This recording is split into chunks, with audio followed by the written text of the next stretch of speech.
Hello guys, कैसे हो आप सभी लोग। आई होप सभी अच्छे हो गए। तो इस वीडियो में हम जो डिस्कस करेंगे वो करेंगे केवीएस एनवीएस में जो कट ऑफ रहने वाली है वो क्या रहने वाली है। देखो, आपको भी पता है, मुझे भी पता है, पेपर बहुत टफ आया था केवीएस एनवीएस का। मैं बिल्कुल भी ये नहीं कहूँगी कि पेपर इजी था, पेपर टफ ही था। मैथ्स भी काफ़ी अच्छा खासा था, हाँ, लेकिन जिस बच्चे ने एसएससी की प्रिपरेशन कभी करी हुई है तो उनके लिए पेपर टफ नहीं था, उनके लिए पेपर मॉडरेट था। ईजी उनके लिए भी पेपर नहीं था, ठीक है।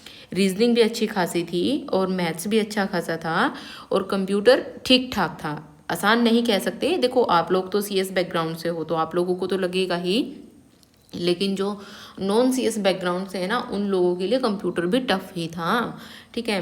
तो अच्छा खासा पेपर था और कट ऑफ ऑब्वियस है, जब ऐसा पेपर आएगा तो कट ऑफ कम ही जाएगी। और पीजीटी और टीजीटी सीएस में तो वैसे ही अब की बार कोई कंपटीशन नहीं था, लेकिन अब पेपर भी इतना टफ हो गया है तो कट ऑफ तो बिल्कुल ही, सीएस की जो कट ऑफ है वो बिल्कुल ही डाउन जाने वाली है। इसके कई सारे फैक्टर्स हैं, क्या फैक्टर्स हैं वो हम वीडियो में डिस्कस करेंगे। सारी चीज़ें हम वीडियो में डिस्कस करेंगे। कौन सी बुक हमें पढ़नी चाहिए, कहाँ से तैयारी करें, कहाँ से पाइथन पढ़ें, कैसे डिस्क्रिप्टिव में हम क्वेश्चंस को लिखें, है ना। तो वो सारी चीज़ें हैं हम अपनी वीडियो में करेंगे। तो सबसे पहले एक बार हम कट ऑफ को देख लेते हैं कि कट ऑफ हमारी क्या रह सकती है। देखो, अब मैं आपको बता देती हूँ, कट ऑफ है ना जो एक मतलब एक आइडिया होता है। कट ऑफ कोई भी, चाहे कोई भी हो, कट ऑफ कोई भी एक्यूरेट नहीं बता सकता। मैंने भी पोल कराया था ग्रुप में, तो उसी के बेसिस पे मैं आप लोगों को कट ऑफ बता रही हूँ, लेकिन मैं ये कभी नहीं कहूँगी कि कट ऑफ एक्यूरेट है। एक आइडिया सा होता है कि हाँ इतने नंबर हमारे हैं तो क्या हम तैयारी कर लें, क्या हम ना करें तैयारी, ठीक है। तो क्या इतने नंबर वालों को तैयारी कर लेनी चाहिए। तो देखो, जो पीजीटी सीएस की वैकेंसी है, पीजीटी सीएस में टोटल वैकेंसी है 176 तो केवीएस में है, ठीक है, और 135 है एनवीएस में। टोटल कितनी हुई 311। अब इसका 10 टाइम्स कैंडिडेट है, उन्हें टायर 2 के लिए बुलाया जाएगा, ठीक है। 10 टाइम्स कैंडिडेट, दैट मीन्स कि 3110 कैंडिडेट्स को। लेकिन क्या बात है कि अभी हमें ये नहीं पता कि जो इतने फॉर्म अप्लाई हुए हैं उसमें कैटेगरी वाइज कितने हैं, ठीक है। तो कैटेगरी वाइज अगर हमें कोई बच्चा अगर आरटीआई लगाता है तो बेशक लगा दो, पूछ लो कि कैटेगरी वाइज कितने फॉर्म अप्लाई हुए हैं। तो अगर कैटेगरी वाइज हमें पता लग जाए तो और भी अच्छा रहे, ठीक है। इसमें क्या है कि आपको ये नहीं पता कि कौन सी कैटेगरी में कितने फॉर्म अप्लाई हुए हैं। तो जनरल कैटेगरी के लिए कट ऑफ है इसमें, वो थोड़ी सी हाई रहने वाली है, ठीक है। तो इसमें क्या होगा कि जैसे मान लो 311 कैंडिडेट, अभी जैसे जनरल कैटेगरी के कितने टोटल हैं 336, 7 और 5 12, ठीक है। तो 126 हैं वो यूआर की पोस्ट है, ठीक है, यूआर की पोस्ट है। तो 126 में 126 का 10 टाइम्स कितना हो जाएगा 1260।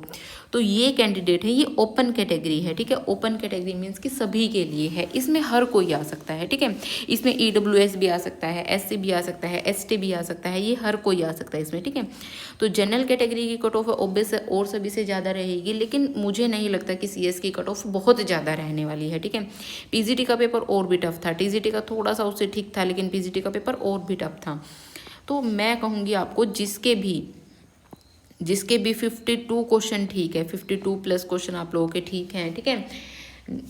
मतलब कि आपके 150-55 के आसपास अगर नंबर बन रहे हैं, ठीक है, इतने, तो आप अपनी तैयारी शुरू कर दो, ठीक है।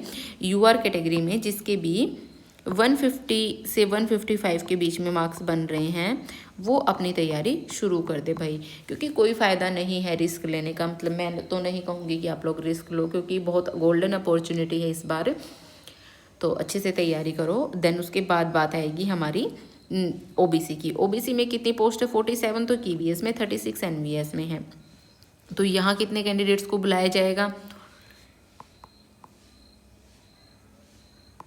83 हमारी पोस्ट है। 83 × 10 तो 830 के लगभग यहाँ कैंडिडेट को बुलाया जाएगा। तो यहाँ मैं आपको कहूँगी जिसके भी 48 से 50 के करीब क्वेश्चन ठीक है वो अपनी तैयारी शुरू कर दो, ठीक है। ऐसे ही ईडब्ल्यूएस में मैं कहूँगी जिसके भी 50 से 51 क्वेश्चन ठीक है, ठीक है, वो भी अपनी तैयारी शुरू कर दो। एससी में जिसके भी क्वेश्चन 47 से 48 के बीच में है, अपनी तैयारी शुरू कर दो, ठीक है। 40 बेशक 45 भी आप लगा लो, ठीक है।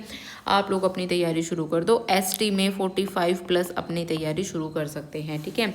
तो लगभग मैं आपको कहूँगी कि जनरल कैटेगरी में जिसके भी 150 के आसपास नंबर हैं वो अपनी तैयारी शुरू कर दो। ओबीसी कैटेगरी में जिसके भी 140 के या 140 के आसपास नंबर हैं वो भी अपनी तैयारी शुरू कर दो। ईडब्ल्यूएस में 145 के आसपास वाले अपनी तैयारी शुरू कर दो। और एससी में जिसके भी नंबर 140 135 के करीब है वो अपनी तैयारी शुरू कर सकते हैं भाई।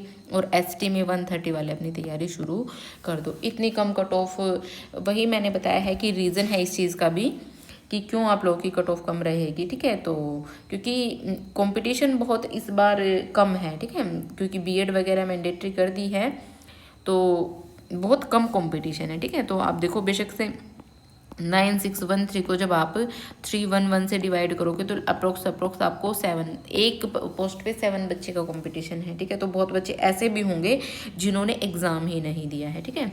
तो इस चीज़ का भी मतलब ये भी चीज़ हमें देखनी है। देन उसके बाद बात आती है TGT-CS की। TGT-CS में टोटल पोस्ट कितनी है हमारी 653 मल्टीप्लाई 10 टाइम्स, तो 6530 इतने बच्चों को टायर सेकंड के लिए बुलाया जाना है।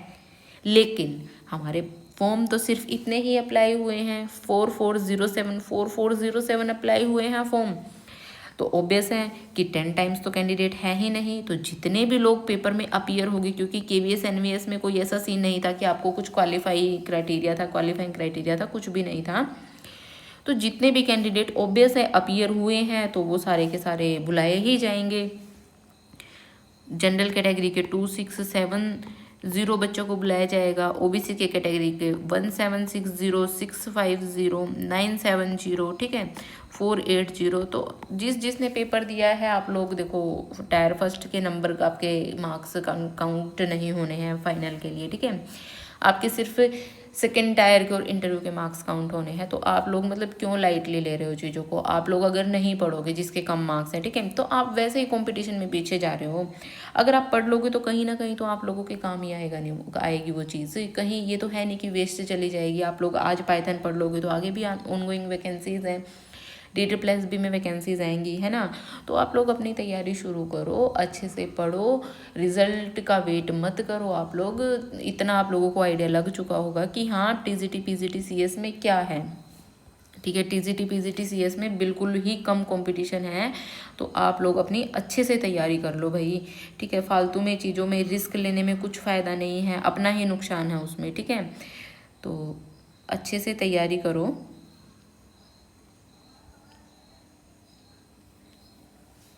यहाँ पे मैंने ये गलत कैलकुलेट कर दिया है, यहाँ पे आप लोग 30 इसको कर लेना, ठीक है। 30 बच्चे का कंपटीशन है एक पोस्ट पे, ठीक है। तो 9613 को जब 311 से डिवाइड करेंगे तो लगभग 30 बच्चों का कंपटीशन है एक पोस्ट के लिए। और यहाँ पे जब हम देखते हैं तो यहाँ पे कितना कंपटीशन है, यहाँ पे हमारा लगभग है 6 से 7 बच्चे का, ठीक है। तो गलत बोल दिया था मैंने। तो आप अपनी तैयारी करो भाई अच्छे से, ठीक है। और जो डिस्क्रिप्टिव है, डिस्क्रिप्टिव के लिए ऑलरेडी हम लोगों ने अपनी सीरीज़ जो है स्टार्ट कर रखी है। TGT PGT CS के लिए मैं आप लोगों को फ्री ऑफ कॉस्ट नोट्स भी दे रही हूँ, साथ में क्लासेस भी प्रोवाइड करवा रही हूँ, है ना। तो आप क्यों नहीं मतलब पढ़ रहे हो। डिस्क्रिप्टिव के लिए मैंने क्वेश्चंस भी दिए हैं, उनको भी लिख करके देखो, ग्रुप में ज्वाइन कर लो अगर किसी को ग्रुप नहीं मिल रहा है। और बुक्स भी मैंने आप लोगों को बताई हैं। जो TGT का सिलेबस दिया हुआ है, PGT का सिलेबस दिया हुआ है। TGT के सिलेबस के लिए सिर्फ आपको CS की बुक पढ़नी है, और वो भी 11th क्लास की और 12th क्लास की, ठीक है। और मैंने रिकमेंड करी है प्रीति अरोड़ा की बुक। और PGT के लिए आपको CS भी पढ़नी पड़ेगी और IP भी पढ़नी पड़ेगी। CS की भी 11th एंड 12th क्लास की और IP की भी 11th एंड 12th क्लास की, ठीक है, 11th एंड 12th क्लास की। और इसके लिए भी मैंने प्रीति अरोड़ा ही आप लोगों को रिकमेंड करी है, क्योंकि वो बुक मैंने भी पढ़ी है और अच्छी बुक है काफ़ी, ठीक है। लैंग्वेज भी इजी है। सबसे अच्छी बात है प्रीति अरोड़ा बुक में कि आपको थ्योरी जो पार्ट है ना उसको याद करने में प्रॉब्लम नहीं होगी। थ्योरी पार्ट, क्योंकि थ्योरी पार्ट को तो देखो ठीक है आप लोगों को समझ में आ गया जो भी है, लेकिन थ्योरी पार्ट का एक तरीके से फिर भी एग्ज़ाम क्वालिफाई करने के लिए स्टैंडर्ड लैंग्वेज होनी चाहिए, ठीक है, अच्छे वर्ड्स होने चाहिए। तो प्रीति अरोड़ा बुक में ऐसे वर्ड्स दिए हुए कि आप लोगों को ईजिली वो याद हो जाएंगे, है ना। उसके बाद मैंने प्रैक्टिस के लिए भी आपको बताया था, ओसवाल का सैम्पल पेपर आप ले सकते हो। उसमें बहुत सारे क्वेश्चन आंसर दिए हुए हैं आपको, बहुत सारे 4 मार्क्स के भी मिल जाएंगे, उसमें 1 मार्क के भी मिल जाएंगे, ठीक है। ऑब्जेक्टिव टाइप क्वेश्चन भी आप लोगों को वहाँ पे मिल जाएंगे, तो वो भी बुक अच्छी है। अगर आपको पाइथन अच्छी खासी आती है, अगर आपको सिर्फ क्वेश्चन प्रैक्टिस है, तो फिर आप ओसवाल सिर्फ खरीद सकते हो, ठीक है। तो दोनों बुक ज़्यादा लेने की ज़रूरत नहीं आपको। अगर आपको ये है कि आपको अभी कुछ भी नहीं आता है, पढ़ना है सब कुछ ही, तो देन आप प्रीति अरोड़ा भी ले लो एंड ओसवाल, आपकी मर्जी है, फिर लो या मत लो। अगर आपको दोनों खरीदने तो दोनों भी खरीद सकते हो, ठीक है। और ज़्यादा बुक्स आप इधर उधर से नोट्स वोट्स मत लो, क्योंकि आप लोगों का डिस्क्रिप्टिव एग्ज़ाम है। डिस्क्रिप्टिव एग्ज़ाम में आप एक ही बुक को जितनी बार रीड करोगे ना, उतना फ़ायदा होगा। आप बार बार मतलब वो अलग अलग चीज़ें पढ़ोगे ना, तो उससे माइंड कंफ्यूज होता है, माइंड को फिर याद करने में प्रॉब्लम होती है ना। तो मैं कहूँगी कि ज़्यादा बुक्स को इधर उधर ना आप देख करके 1-2 बुक लो, उसी में से पढ़ो, 1-2 चैनल को पकड़ो, उसी से तैयारी करो, ठीक है। ज़्यादा इधर उधर चीज़ों को देखोगे तो फिर याद करने में प्रॉब्लम होगी, ओके। तो ठीक है गाइज, मेरी तरफ से यही है। अपना अच्छे से खाओ पियो और अच्छे से पढ़ो, ध्यान रखो अपना। Okay, bye bye, take care.